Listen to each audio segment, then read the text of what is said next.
పెట్టాలి కదా live Facebook గీస్బుక్ అని.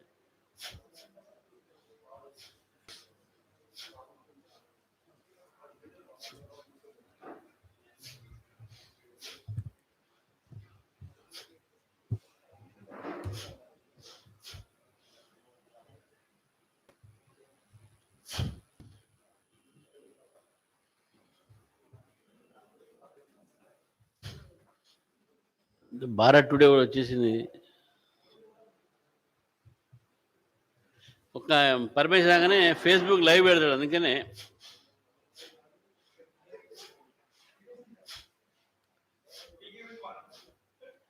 పీకే నాడు सब शर्मा पी के आया అంటాడు. అరే శర్మ కబ్ సే పీనా షురూ కర్ దియా అన్నాడు. అసలు శర్మ పీకే శర్మ వాడి పేరు.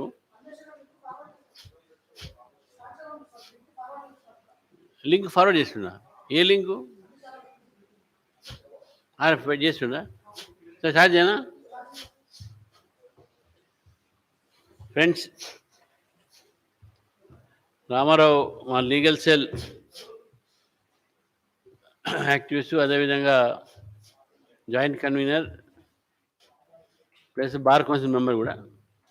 ప్రకాష్ రెడ్డి గారు మీకు పాత పరిచయం కాబట్టి ముందు రామారావు పరిచయం చేశాను. న్యాయవాది. ఈరోజు తెలంగాణ వ్యాప్తంగా 2 ప్రధానమైన చర్చలు జరుగుతూ ఉన్నాయి. నిన్న కేటీఆర్ గారు ఒక ఆంగ్ల న్యూస్ ఏజెన్సీకి వారు ఇంటర్వ్యూ ఇచ్చారు. ఆ ఇంటర్వ్యూలో మాట్లాడినటువంటి మాటలు ఏవైతే ఉన్నాయో, మరి రాజకీయంగా ఒక అనుభవం కలిగినటువంటి ఒక కుటుంబం నుంచి వచ్చిన వ్యక్తి, ఓ 7 సంవత్సరాలు మంత్రిగా పనిచేసే వ్యక్తి, ముఖ్యమంత్రి తనయుడైనటువంటి అన్ని రంగాల్లో కూడా అనుభవం ఉన్న వ్యక్తి ఆ విధంగా మాట్లాడుతున్నాడంటే చాలా ఆశ్చర్యం అనిపిస్తుంది. BJP is not a national party అన్నాడు. మన నేషనల్ పార్టీ అంటే ఏందా బాబు? ఈ టీఆర్ఎస్ నేషనల్ పార్టీయా? దేశ్ కి నేత టీఆర్ఎస్ కి నేత కేసీఆర్ గారు దేశ్ కి నేత అయిపోతుందా? నేషనల్ ఏంది అని ఒకసారి వారికి ఆ ఎలక్షన్ కమిషన్లో ఉన్నటువంటి ఏవైతే నిబంధనలు ఉన్నాయో అవన్నీ కూడా చదవమని చెప్తున్నాను. Rules and regulations. ఈరోజు భారతీయ జనతా పార్టీ దాదాపు 20 రాష్ట్రాల్లో పరిపాలిస్తున్నాం. కొన్ని రాష్ట్రాలు ఇప్పుడు దక్షిణ ప్రాంతంలో ఒకటే రాష్ట్రం అంటాడు.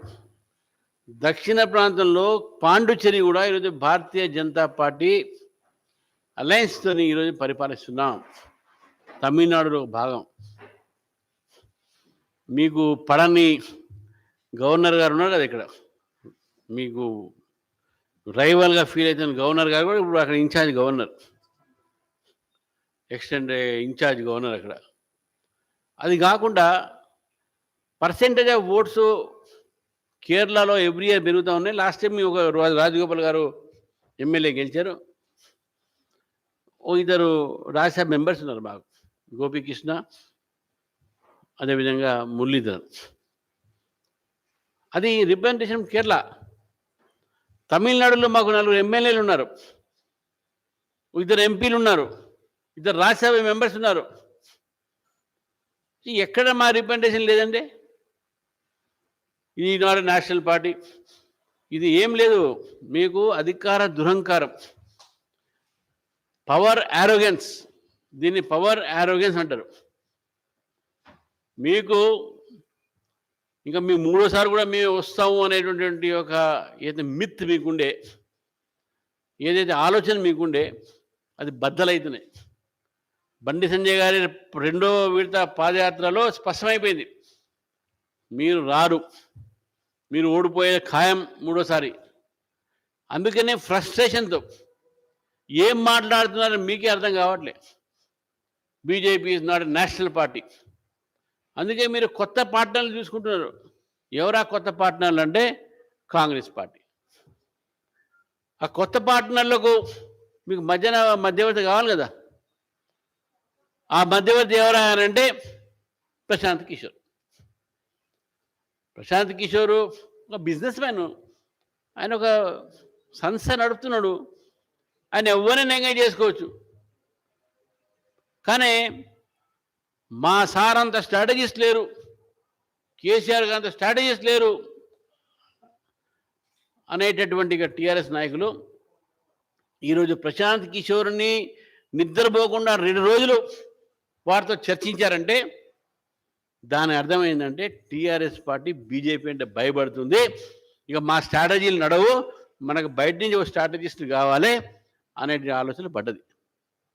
ఒక వ్యక్తి నేనే అంత నడుపుతాను, నాకే అని తెలివి ఉంది, నా రాజకీయం ముందు ఎవరు ఆగలేరు అనేటటువంటి ఆలోచన ఉన్నటువంటి వ్యక్తికి ఈరోజు బయట నుంచి ఒక స్ట్రాటజిస్ట్ రావాల్సి వచ్చిందంటే 2 రోజులు నిద్రపోకుండా చర్చించిందంటే కేవలం భారతీయ జనతా పార్టీని ఎదుర్కోవడానికే ఇవన్నీ కూడా చెప్తున్నాయి. నేను చెప్పింది కదా, వాళ్ళే చెప్తున్నారు. ప్రశాంత్ కిషోర్ గారు బయటకు వచ్చి ఏమన్నారు, బీజేపీని ఎదిరించారంటే అందరూ కలవాలన్నారు. కలవాలి, మీరు కలవండి, ఎవరు వద్దన్నారు? రాహుల్ గాంధీ గారి మీద ఏదో విశ్వంత్ శర్మ ఏదో మాట్లాడారని చెప్పేసి రాహుల్ గాంధీ గారి వకాలత పుచ్చుకున్నది కేసీఆర్ గారు ముఖ్యమంత్రిగా. ఆ రోజు సర్జికల్ స్ట్రైక్ని అనుమానపడినటువంటి రాహుల్ గాంధీ గారిని వారి వకాలత పుచ్చుకుంది మళ్ళీ కేసీఆర్ గారే. కాంగ్రెస్ భాష మాట్లాడింది టీఆర్ఎస్ నాయకులే. తర్వాత కాంగ్రెస్ పార్టీని విమర్శిస్తే పార్లమెంట్లో వారి తరఫు నుంచి అధికార ప్రతినిధి కన్నా ఎక్కువగా మాట్లాడింది కాంగ్రెస్ పార్టీ తరఫున అంటే TRS party. So TRS party, Congress party, ఈ 2 పార్టీలు కూడా ఈరోజు ఏకమై దేశవ్యాప్తంగా అన్ని పార్టీలతో కలిసి బీజేపీని ఎదుర్కోవడానికి ప్రయత్నము. తెలంగాణలో కూడా ఈ 2 పార్టీలు కలిసి బీజేపీని ఎదుర్కోవాలి, ఏ విధంగా ఎదుర్కోవాలి అనేటటువంటి ఆలోచన నిన్న 2 రోజులు రాత్రి నిద్రపోకుండా ఆలోచించింది అదే. వేరే ఆలోచన లేనే లేదు. ఈరోజు కేటీఆర్ గారు మాట్లాడారు, బీజేపీ ఈ 7 సంవత్సరాల్లో తెలంగాణకు ఏం చేసింది, మాకు ఏమి ఇచ్చింది, ఇవన్నీ మాటలు మీకు చాలా స్పష్టంగా చెప్పినాం. ఈరోజు కూడా మీ ద్వారా నేను ప్రజలు చెప్పదలుచుకున్నాను. ఆ రోజు యూపీఏ ప్రభుత్వం ఉన్నప్పుడు ట్యాక్స్ డెవల్యూషన్ 32% మాత్రమే. అంటే పన్ను వసూలులో రాష్ట్రాలకు వాళ్ళు వాటా మళ్ళీ తిరిగి ఇచ్చేది 32%. నరేంద్ర మోదీ గారు ముఖ్యమంత్రి నుంచి ప్రధానమంత్రి అయిన తర్వాత ముఖ్యమంత్రిగా వారు చూసినటువంటి ఒక బాధని, వారు ఏదైతే అనుభవించిన కష్టాల్ని ఇతర ముఖ్యమంత్రులు కష్టపడకూడదు అని చెప్పేసి ఆ ట్యాక్స్ డెవల్యూషన్ని 42% పెంచారు. అంటే మీ దగ్గర నుంచి మాకు వచ్చే రెవెన్యూలో 42% ట్యాక్స్ డెవల్యూషన్ మళ్ళీ రాష్ట్రాలకు మేము ఇస్తున్నాం. అది కాకుండా 7% అదనంగా 7% అదనంగా స్థానిక సంస్థలకు, లోకల్ గవర్నమెంట్స్కు అంటే మున్సిపాలిటీస్కు, అదేవిధంగా గ్రామ పంచాయతీలకు, ఇతర సంస్థలకు మేము 7% అదనంగా ఇస్తున్నాం. అంటే 42 + 7 49% ఈరోజు ట్యాక్స్ డెవల్యూషను ఈరోజు భారతీయ జనతా పార్టీ అన్ని రాష్ట్రాలకు ఇస్తుంది. తెలంగాణకు తక్కువ ఏం చేయట్లేదు, ఇంకో రాష్ట్రానికి ఎక్కువ ఏం చేయట్లేదు. అన్నిటికీ 49% ఇస్తున్నాం, including that of local government share. ఇది ఎందుకు చెప్పరండి ప్రజలకు? ఈ మాట ప్రజలకు చెప్పక వరిని తీసుకువచ్చి ముందు పెట్టి, ఇంకేదో ముందు పెట్టి ఈరోజు అన్ని రకాలుగా భారతీయ జనతా పార్టీని ఏ విధంగా అప్రత్యక్షపాలు చేయాలనే ప్రయత్నంలోనే మీరు కాంగ్రెస్ పార్టీ ఎదురున్నారు. జాతీయ స్థాయిలో కాంగ్రెస్ పార్టీ, ప్రాంతీయ స్థాయిలో టీఆర్ఎస్ పార్టీ. ఇదే టీఆర్ఎస్ పార్టీ కుమారస్వామి గౌడ గారిని ముఖ్యమంత్రి చేయడానికి చేతులు కలిపినటువంటి ఒక వ్యక్తి కేసీఆర్ గారు. రాహుల్ గాంధీ గారితో, చంద్రబాబు నాయుడు గారితో ఇద్దరు చేతులు కలిపి బొమ్మలు మీరే మీ లైబ్రరీలో చూడండి. కేసీఆర్ గారు కుమారస్వామి గౌడ గారిని ముఖ్యమంత్రి చేసి ఆ రోజు ఎదురుపని ముఖ్యమంత్రి కాకుండా చేసినటువంటి ఒక ఏదైతే కుట్ర ఏది ఉందో ఆ కుట్రలో వీరు కూడా భాగం. వాళ్ళు మాత్రం చేతులు కలపవచ్చు, వాళ్ళు మాత్రం బీజేపీకి వ్యతిరేకంగా మాట్లాడవచ్చు. ఇక్కడ వచ్చిన తర్వాత ఈరోజు కాంగ్రెస్ పార్టీ, టీఆర్ఎస్ పార్టీ ఒకటే అని చెప్తా ఉన్నాం. దానికి ప్రశాంత్ కిషోర్ కాంగ్రెస్కు అడ్వైజరే, ప్రశాంత్ కిషోర్ టీఆర్ఎస్కి అడ్వైజరే. మా దగ్గర ప్రొఫెషనల్ ఎథిక్స్ అని ఉంటుంది. బార్ కౌన్సిల్ మెంబర్గా చెప్తాం. ప్రొఫెషనల్ ఎథిక్స్లో ఏంటంటే ఒక క్లయింట్కు ఒక అడ్వకేట్ బాధిస్తే ఇద్దరికి బాధించడానికి వీల్లేదు. ఎందుకంటే కాన్ఫ్లిక్ట్ ఆఫ్ ఇంట్రెస్ట్ ఉంటుంది. ఈ కాన్ఫ్లిక్ట్ ఆఫ్ ఇంట్రెస్ట్ ఉంటే ప్రొఫెషనల్ అనెథిక్స్, అది ఏ ఒక్క వృత్తికి కూడా ఒప్పుకునేటువంటి విషయం కాదు. కానీ ఇద్దరు పార్టీలు, రెండు పార్టీలకు ఒకే కన్సల్టేట్ ఉన్నాడంటే ప్రొఫెషనల్ ఎథిక్స్కు వ్యతిరేకం రాదు. ఎందుకు రాదు? వాళ్ళు చెప్పే మాటలు ఏంటంటే ఈ రెండు పార్టీలు కూడా కలవబోతున్నాయి, వీళ్ళు నేను కలుపుతున్నాను కాబట్టి ఆయనకు అడ్వైజర్ ఉంటాను, ఈయన కన్సల్ట్గా ఉంటాను. అదర్వైజ్ ఇది కాదు అని అంటే ఇట్ ఈస్ ఎ ప్రొఫెషనల్ అన్ఎథిక్స్. అది మనం గుర్తుపెట్టుకోవాలి. ఇది ఈ అనైతికమైనటువంటి ఒక చర్య, ఒక ప్రొఫెషన్గా అనైతికమైన చర్య, నైతికమైన చర్య కాదు. కాబట్టి ఇద్దరు ఒకటే, కాబట్టి ఇద్దరికి కన్సల్టెంట్గా ఉన్నాడు, కాబట్టి ఇద్దరికి అడ్వైజర్గా ఉన్నాడు, కాబట్టి ఇది నైతికమైన చర్య అని చెప్పేసి మనం భావించాలి. ఇదే క్లియర్ చేస్తా ఉంది. ఇదే కాంగ్రెస్ పార్టీ, టీఆర్ఎస్ పార్టీ ఏకమైంది. ఏకమైతే కాదు, వారు ఒకరు వకాలత పుచ్చుకుంటున్నారు. బీజేపీని వారు మతోన్వాదులు అంటారు, బీజేపీని వీరు మతోన్వాదులు అంటారు. వారు ఎంఐఎంని దగ్గర తీసుకొని ప్రయత్నం చేస్తున్నారు, వీరు ఎంఐఎం దగ్గర ప్రయత్నం చేస్తున్నారు. ఎంఐఎం ఎంత దగ్గర ప్రయత్నం చేశారంటే కోర్టులో ఛార్జ్షీట్ వీకేపించి సరిగ్గా ఎవిడెన్స్ కూడా ముందుకు పెట్టకుండా అక్బరుద్దీన్ ఓవైసీని ఎక్విటల్గా దారికి తీసుకొచ్చేటటువంటి ప్రయత్నము ఈ యొక్క ప్రభుత్వం చేసింది. ఇంతకు అప్పీల్ ఎందుకు వేయలేదండి? అప్పీల్ ఎందుకు వేయలేదని అడుగుతా ఉన్నాను. రాష్ట్ర ప్రభుత్వము అప్పీల్ ఎందుకు వేయలేదు? మేము వేస్తాం అప్పీల్. ఇప్పుడు మా దాంట్లో ఉన్నటువంటి ఒక విట్నెస్లు కానీ, దాంట్లో ఉన్న కంప్లైంట్ కానీ వాళ్ళు బాధపడతా ఉన్నారు. ఎంత 15 నిమిషాలు పోలీసులు పక్కకు పోతే ఏమవుతుంది ఈ యొక్క దేశంలో, ఒక మతాన్ని ఏమైపోతుంది చూస్తామని చెప్పిన మాట వ్యక్తి ఆయన అదే అన్నమాట. వారికి ఒత్తాస పలికింది మన ముఖ్యమంత్రి గారు, హిందూగాళ్ళు బొందుగాళ్ళని. ఈ రకమైనటువంటి మతోన్వాదానికి ఈరోజు ప్రతీకమైనటువంటి కాంగ్రెస్ పార్టీ వారితోనే దోస్తీ చేస్తుంది ఈరోజు టీఆర్ఎస్ పార్టీ. మీరు స్పష్టంగా చెప్తాను, రేపు రాబోయేటటువంటి తెలంగాణలో జరగబోయేటువంటి ఎన్నికల్లో అది 23లో పెడతారా, లేకుంటే ఈ సంవత్సరం ఆఖరిలో పెడతారా? ఎందుకంటే టీఆర్ఎస్ పార్టీ తెలిసిపోయింది ఎప్పుడు పెట్టినా మేము గెలవని. సో ముందు పెడతారా వెనక పెడతారా ఆలోచించాలి. వాళ్ళు చెప్పలేకపోతున్నారు ఎప్పుడు ఎన్నికలు పెడుతున్నారు. స్పష్టంగా మేము 5 సంవత్సరాలకు పెడతామని చెప్పట్లే. ముందస్తు వస్తారా అంటే చూద్దాం, మా అట్లా ఇంక నిర్ణయం కాలే అనే మాట అంటారు. కానీ మేము పెట్టము, మేము 5 సంవత్సరాలు మొత్తం చేస్తాం పరిపాలన చెప్పట్లే. కాబట్టి డెఫినెట్గా 5 సంవత్సరాల లోపలే పెట్టే ప్రయత్నం చేసినా చేయకున్నా ఈ ప్రభుత్వం పోయేది తథ్యం. బీజేపీ ప్రభుత్వం తప్పకుండా వస్తుంది. ఇది ఈరోజు ఉన్నటువంటి రాజకీయ పరిస్థితిలో టీఆర్ఎస్ కాంగ్రెస్ పార్టీ సంబంధించినటువంటి అడ్వైజరు చేస్తున్నటువంటి మంతనాలతో ద్వారా ఈ స్పష్టమైనటువంటి ఒక పరిస్థితి అని చెప్పి మనం గుర్తుపెట్టుకోవాలి.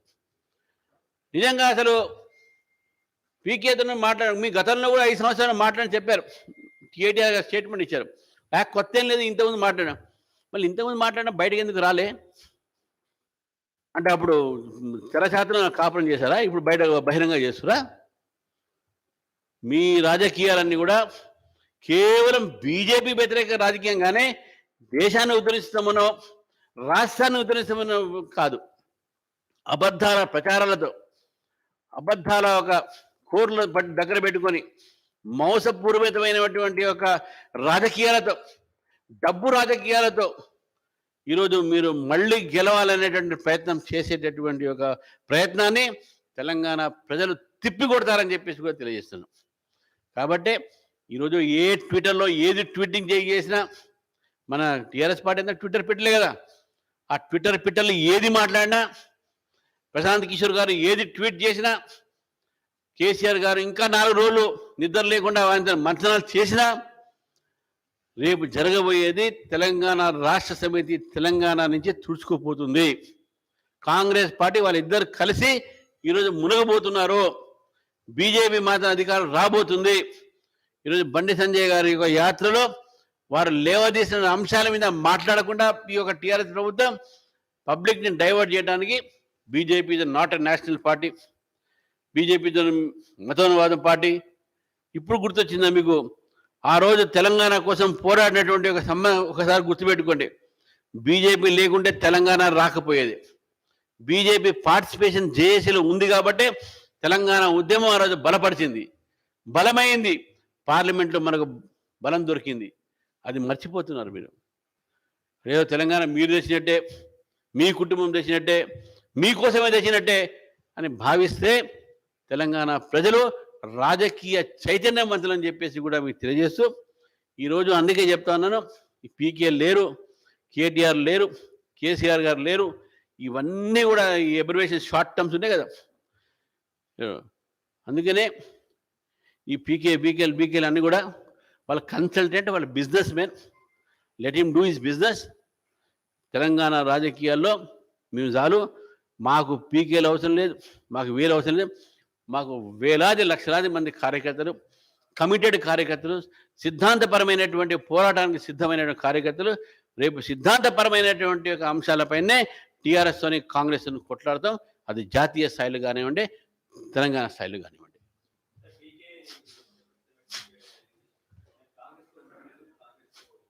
కాంగ్రెస్లో చేరను, కాంగ్రెస్కు అడ్వైజర్గా ఉంటానని చెప్పారు. కాంగ్రెస్కి అడ్వైజర్గా ఉంటాను అంటేనే మనం కన్సల్టేట్ చేస్తున్నట్టు. మరి అదే అడ్వకేట్, అదే ఒక అడ్వైజరు టీఆర్ఎస్ అడ్వైజర్ ఇస్తున్నారు కదా. మళ్ళీ రెండు పార్టీలకు ఎట్లా ఇస్తారు అడ్వైజర్? అంటే రెండు ఒకటే కాబట్టి వీరు ఒప్పుకుంటున్నారు. కాబట్టి ప్రజల చేతిలో చెవులో పువ్వు పెట్టడానికి వీల్లేదు. ఇక వాళ్ళు ఒప్పుకున్నారు. ప్రశాంత్ కిషోర్ గారు బట్టబయలు చేశారు. వీళ్ళ తెర వెనక కాపురాన్ని ముందుకు తీసుకొచ్చారు. ఏంటంటే టీఆర్ఎస్ కాంగ్రెస్ ఒకటే చెప్పారు. అదే కదా ట్విట్టర్ మీరు చూడండి.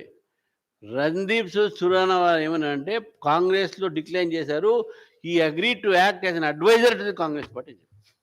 బట్ ట్వీట్ చూడండి మీరు, సుర్జేవాలా అదే ఉంది ట్వీట్.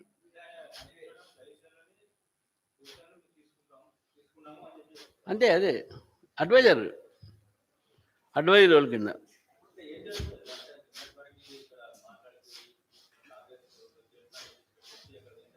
ఇప్పుడు జాతీయ స్థాయిలో అన్ని పార్టీలని బీజేపీ వ్యతిరేకంగా కలిపేటటువంటి యొక్క పని కాంగ్రెస్ పార్టీ ప్రశాంత్ కిషోర్ గారికి ఒప్పచెప్పింది.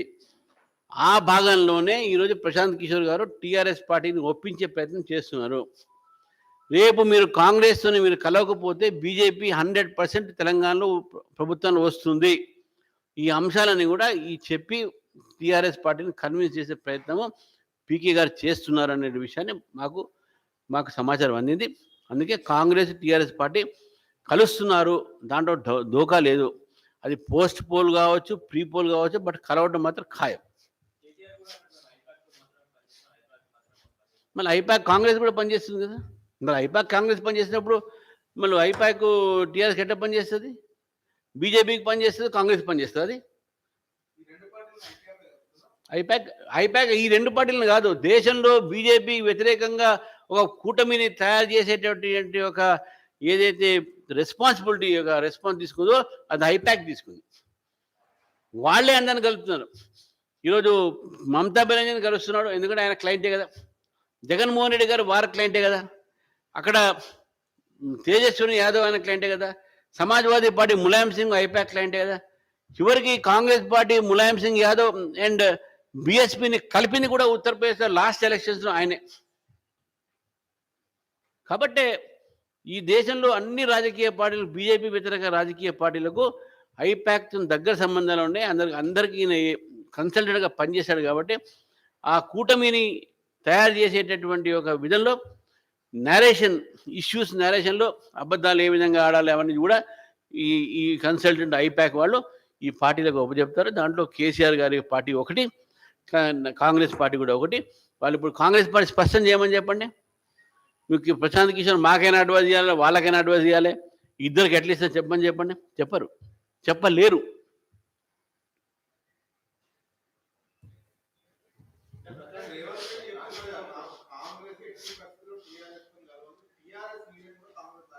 ఇప్పుడు రేవంత్ రెడ్డి గారి మాట, కేసీఆర్ గారి మాట ఇద్దరిని మీరు ఎక్కువ బిలీవ్ చేస్తే మాత్రం తలకాయలు వాడైపోతాయి. ఎందుకు ఏం మాట్లాడుతున్నారో వాళ్ళకే, వాళ్ళు ఎప్పుడు మాట్లాడుతారో మనకు తెలియదు. గంట గంటకు వాళ్ళ స్టాండ్ చేంజ్ అవుతూ ఉంటాయి, వారి మాటలు చేంజ్ అవుతూ ఉంటాయి, ఇక పార్టీలు చేంజ్ అవుతూ ఉంటాయి, అన్నీ అవుతూ ఉంటాయి. కాబట్టి ఒక వారి మాటకు వాల్యూ ఇచ్చే బదులు ఉన్న వాస్తవాన్ని మనం గమనిస్తే బెటర్ మనం. Right, thank you.